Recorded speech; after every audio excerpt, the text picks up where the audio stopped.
nice job in this film. Thank you so much. You know, I grew up with Mighty Joe Young, and I grew up with King Kong, and you know, I'm a Harryhausen freak. The whole thing, that whole stop action stuff. But at the same time, there's something about our culture that you know, you want films to work, and you especially want remakes to work. I have two daughters, 9 and 11, who will just love this film.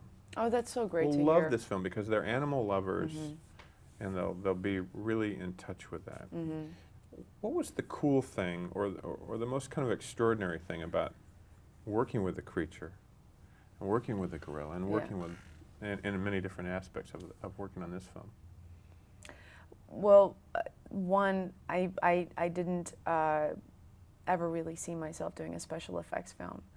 And I'm not really in touch with technology. I can totally appreciate it, but I don't own a computer, and I don't know what the Neo Jurassic Park, what they did technology. I mean, I'm not very much in touch with that. So being on a set like this, where 90% of the time that's what they're trying to figure out, it's extremely. And I mean, I was just the information that I learned on this film about what is really possible it's just mind blowing, you know.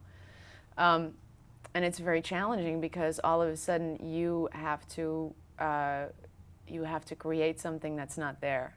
So 90% of the time you're standing, walking into a shot, and there's really nothing in front of you. And the thing that to me was so important, the emotion of the story, the relationship between the two of them, on an emotional level and on a physical level, was something that became very challenging because you're looking at nothing, trying to be extremely sincere and moving and not patronizing, and then you're touching absolutely nothing, and you want it to look like it's with affection and true love. And so all of those things became very challenging. Isn't that what acting's about? Exactly. I mean, really, you walk home at night and you think, boy, it's real acting. Oh, thank you very much. Find yourself in the moment. Thank you very much. Even though the moment's not really there. It's a secret. I know. It's acting. You know, I don't want to read into this, and correct me if I'm wrong, but the more, maybe it's just being a father with daughters, but I've seen more and more movies with strong women in them. And in this film, you know, I watch it and I think, yes, you know, it would be something I would want my daughters to see because of your character. Do you sense any of that responsibility when you make movies at all, or? No, I don't think of it as a responsibility. I think I'm responsible to the integrity of my characters that I play and to the integrity of the film. And I grew up with a mother that taught me independence at a very young age, and you know, she ran a road construction company in South Africa, and she was the only woman in the business at that time. And she would have meetings with men, and I'd be like, "Yes, Mom, go." So I grew up with that. It was something that was kind of visually given to me by just growing up in the situation that I did, that I don't feel like I know what's possible, I know what I'm capable of, and I know what my characters are capable of, and I will never rob them from that. And to me, Jill was somebody who, very much like me, grew up in a country by herself, orphaned. I was the only child on a farm, had to she's a survivor. She's got a lot of survival instincts in her, and I didn't want her to be this girl who, you know, ends up in Los Angeles and is like, oh, what do I do, you know? And I wanted her to be like any normal human being would be, fish out of water. But once you're there, you're smart. You see what's going on. You're picking up on it, and you evolve. You grow.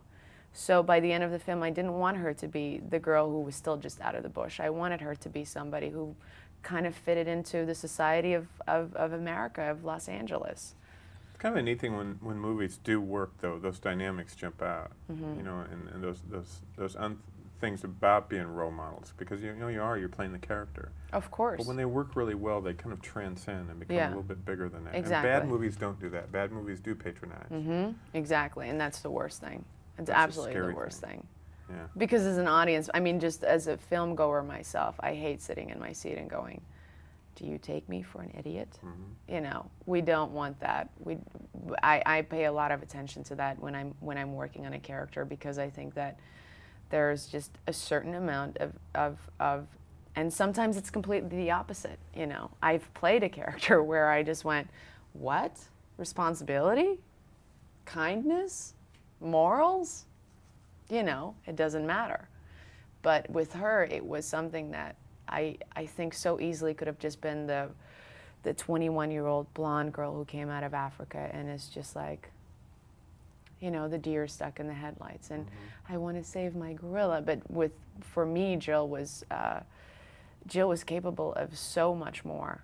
I mean, to her, it was just like the world was endless. And I liked the fact that she was very loyal, and that the promise that she made to her mother was something that she lived by, and that she had integrity, and she was strong, and she had dignity to her. I really liked all those things, all those qualities about her.